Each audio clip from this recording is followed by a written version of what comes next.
تو ہمیں یہ بات سمجھ میں آتی ہے کہ اللہ رب العزت قرآن مجید میں جدا جدا مقامات پر جدا جدا انداز میں اپنے بندوں کو اپنے محبوب کے قریب ہونے کا حکم عطا فرماتا ہے۔ رب ذوالجلال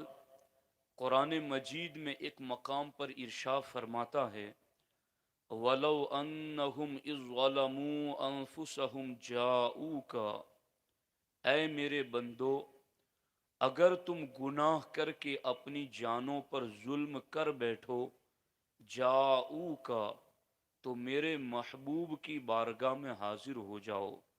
میرے محبوب کی چوکھٹ پر حاضر ہو جاؤ۔ جب بندے سے گناہ ہو، کسی بدعملی میں وہ مبتلا ہو، اس وقت بھی اللہ جل مجدہ الکریم نے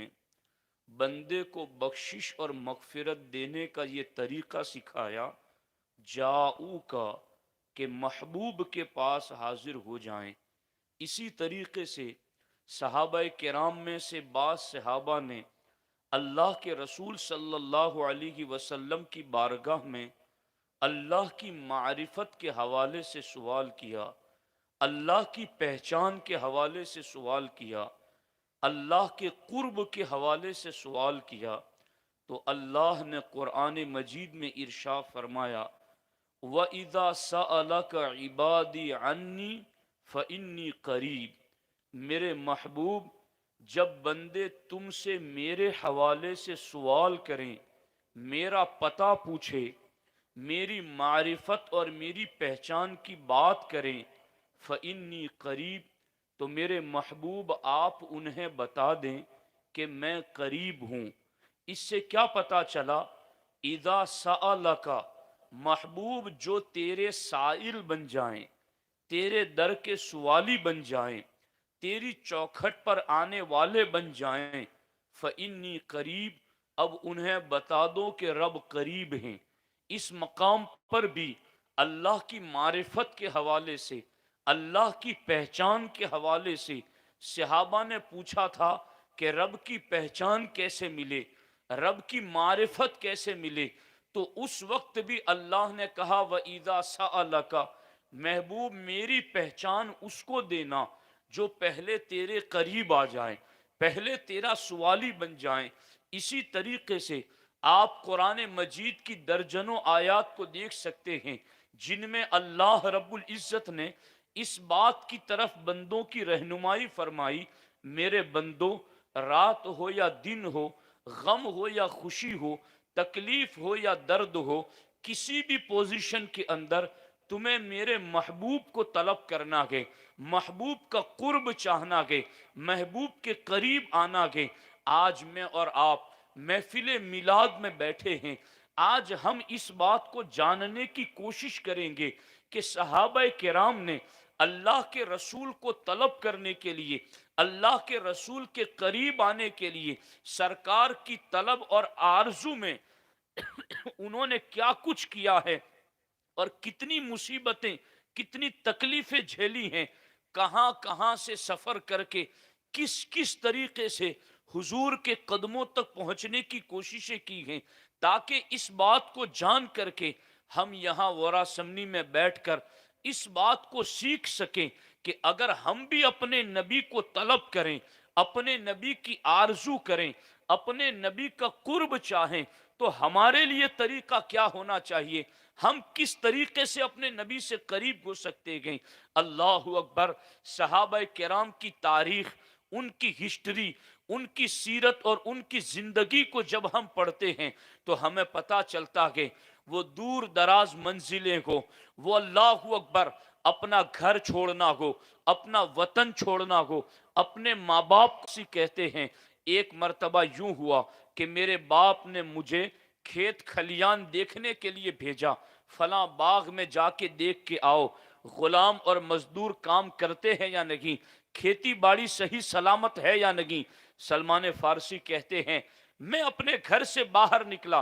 دیکھو یاد رکھنا، اس طریقے سے رب ہدایت کے رستے کیسے کھول دیتا ہے، اور رب کس طریقے سے بندے کے لیے منزل پر پہنچنا آسان فرما دیتا ہے۔ سلمان فارسی فرماتے ہیں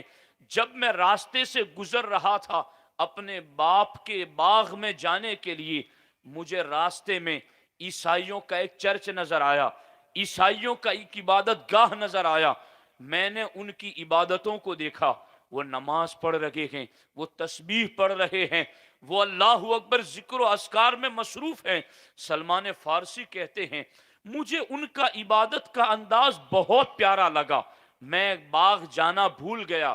گھر واپس پلٹنا بھی بھول گیا، ان کی عبادت گاہ میں بیٹھ کر کے ان عیسائیوں کے پر لطف عبادت کے انداز کو دیکھتا رہا۔ اس وقت تک اسلام اور پیغمبر اسلام کی جلوہ گری نہیں ہوئی تھی، اس وقت عیسائی مذہب ہی دنیا میں رائج تھا۔ حضرت عیسیٰ علیہ السلام کے ماننے والوں کی اس عبادت گاہ میں سلمان فارسی کہتے رات زیادہ گزر گئی، ادھر میرا باپ میری تلاش میں بندوں کو چاروں طرف پھیلا چکا تھا، دیکھو میرا بیٹا کہاں گم ہو گیا، اس کو کہاں تلاش کیا جائے۔ سلمان فارسی رضی اللہ تعالی عنہ فرماتے گئے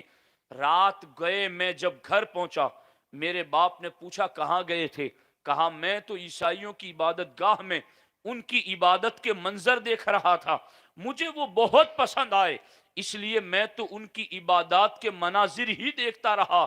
ان کا باپ تو مجوسیت میں بہت کٹر تھا، اس کو لگا کہ میرا بیٹا بھی کہیں عیسائی نہ بن جائے، تو حضرت سلمان فارسی کہتے ہیں میرے باپ نے میرے پاؤں میں زنجیریں ڈال دی تاکہ میں کہیں جا نہ سکوں، اور گھر ہی کے اندر مجھے قید کر دیا۔ سلمان فارسی کہتے ہیں اتفاق یہ ہوا ایک قافلہ میرے گھر کے قریب سے گزرنے لگا، میں نے ان سے پوچھا کہ تم کہاں جا رہے ہو، کہا ہم شام جا رہے ہیں، سیریا جا رہے ہیں، انبیاء کرام کی سرزمین، بیت المقدس کی سرزمین، ہم ادھر شام کی طرف جا رہے ہیں۔ سلمان فارسی کہتے ہیں میں نے مشکل سے پاؤں میں ڈالی ہوئی زنجیروں کو کسی طرح سرکایا اور میں تیزی سے ان کے ساتھ ہو گیا،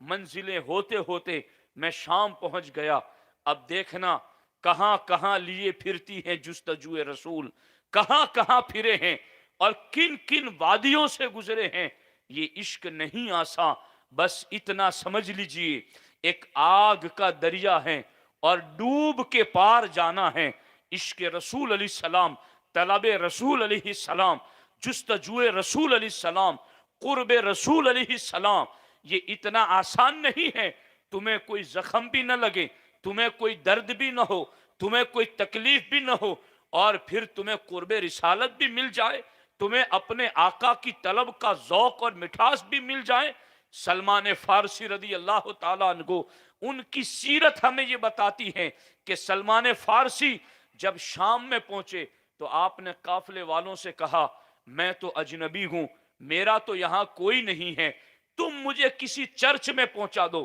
کسی عبادت گاہ میں پہنچا دو، بس میں وہیں پادری کی خدمت کروں گا اور عبادت میں مصروف رہوں گا۔ سلمان فارسی کہتے ہیں مجھے شام کی سرزمین پر اس چرچ عبادت گاہ میں پہنچا دیا گیا، میں وہاں پہنچا، اس پادری کی خدمت کرتا، عبادتوں میں مصروف رہتا۔ سلمان فارسی کہتے ہیں لیکن میں نے اس عیسائی عالم، راہب اور پادری کو سب سے بدترین پایا، اس لیے کہ وہ لوگوں کو حکم دیتا تھا کہ اللہ کی راہ میں صدقہ دو، اور جب لوگ اسے صدقہ دیتے کہ یہ پادری غریبوں میں تقسیم کرے گا تو وہ خود ہی مٹکے بھر رہا تھا، وہ کسی کو دیتا نہیں تھا۔ سلمان فارسی کہتے ہیں میں اس سے سخت ناراض تھا، مگر کروں تو کیا کروں، میرا یہاں پر اس کے علاوہ کوئی چارہ بھی نہیں تھا۔ جب اس کا انتقال ہوا سلمان فارسی کہتے لوگ اس کو دفنانے کے لیے آئے تو میں نے قوم کو بتایا تم جانتے ہو کہ یہ کیسا بندہ تھا، کہا ہمیں تو کچھ نہیں پتا، یہ تمہیں تو صدقہ نکالنے کا حکم دیتا، جب صدقہ اکٹھا اس کے پاس آتا تو اس نے 10 مٹکے سونے چاندی کے جمع کر کے رکھے ہیں، چلو میں تمہیں بتاتا ہوں۔ سلمان فارسی نے بتایا، وہ سونے چاندی کے بھرے ہوئے 10 مٹکے نکلے، اس کے بعد اس مرے ہوئے کو بھی انہوں نے سولی پر لٹکا دیا، سنسار کیا، پھر اس کو لے جا کر دفن کیا۔ سلمان فارسی کہتے اس کے بعد ایک دوسرے شخص کو وہاں عیسائی عالم کے طور پر لایا گیا۔ سلمان فارسی کہتے ہیں وہ بہت زیادہ پرہیزگار تھا، وہ بہت زیادہ دیندار تھا، جی لگا کر نماز پڑھنے میں نے اس کے جیسا بندہ نہیں دیکھا، دنیا کی طرف اس کا کوئی میلان نہیں، وہ صرف اللہ کی رضا کے لیے عبادتیں کرتا تھا۔ سلمان فارسی کہتے ہیں جب اس کے انتقال کا وقت قریب آیا تو میں اس کے قریب بیٹھ گیا، میں نے کہا تیرے جیسا پرہیزگار میں نے کسی کو نہیں دیکھا، لیکن تیرے انتقال کا وقت قریب آ گیا، اب تو ہی مجھے بتا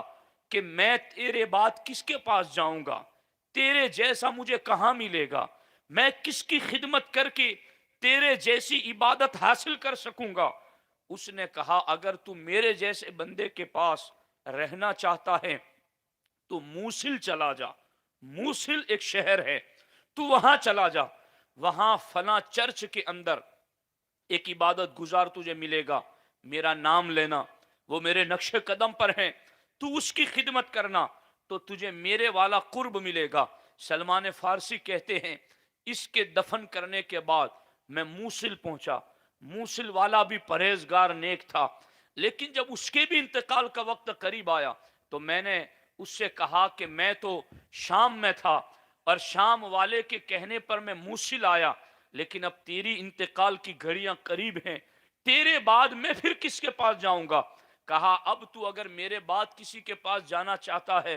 تو تو میرے بعد نصیبین میں چلا جا، نصیبین کے علاقے میں تجھے میرے طریقے کا ایک بندہ ملے گا اور وہاں تیری رہنمائی ہوگی۔ سلمان فارسی کہتے ہیں موصل والے کے انتقال کے بعد میں سفر کرتے ہوئے نصیبین پہنچ گیا، نصیبین کے اندر میں اس پادری کی خدمت میں رہا، وہ بھی پرہیزگار، وہ بھی نیک تھا، لیکن جب اس کے بھی انتقال کا وقت قریب آیا میں نے اس سے پوچھا اب تیرے بعد میں کس کے پاس جاؤں، اب مجھے تیرے جیسا بندہ کہاں ملے گا؟ نصیبین والے نے کہا اب تو روئے زمین پر میرے نقش قدم پر کوئی دور دور تک نظر نہیں آتا، مگر ہاں اموریہ شہر میں تو چلا جا، وہاں ایک بندہ اس وقت ابھی بھی ہیں جو میرے نقش قدم پر ہیں، وہاں پہنچے گا تو تجھے میرے والا قرب ملے گا۔ سلمان فارسی کہتے ہیں نصیبین والے کو دفنا کر پھر میں اموریہ پہنچا،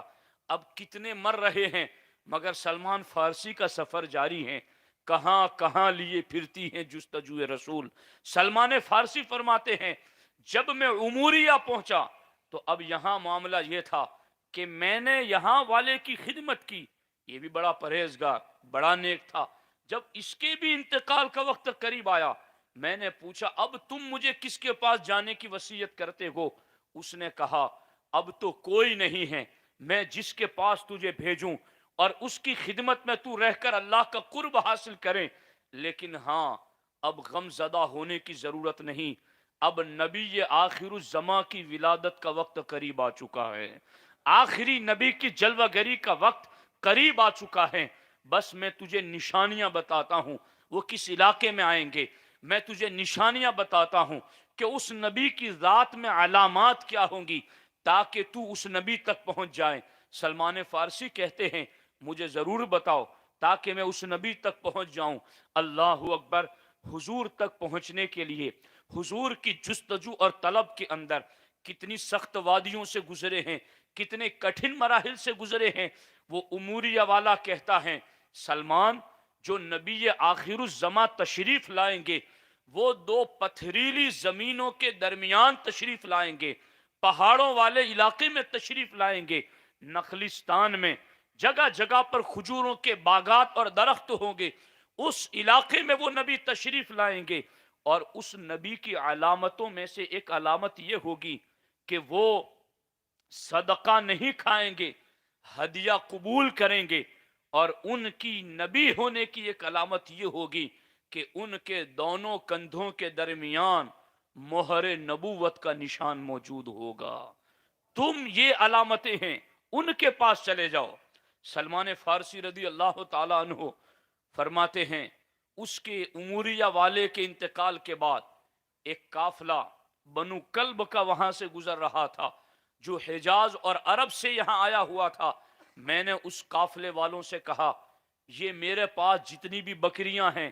یہ جتنی بھی گائے اور جانور ہیں، وہ سارے کے سارے میں تمہیں دے دیتا ہوں،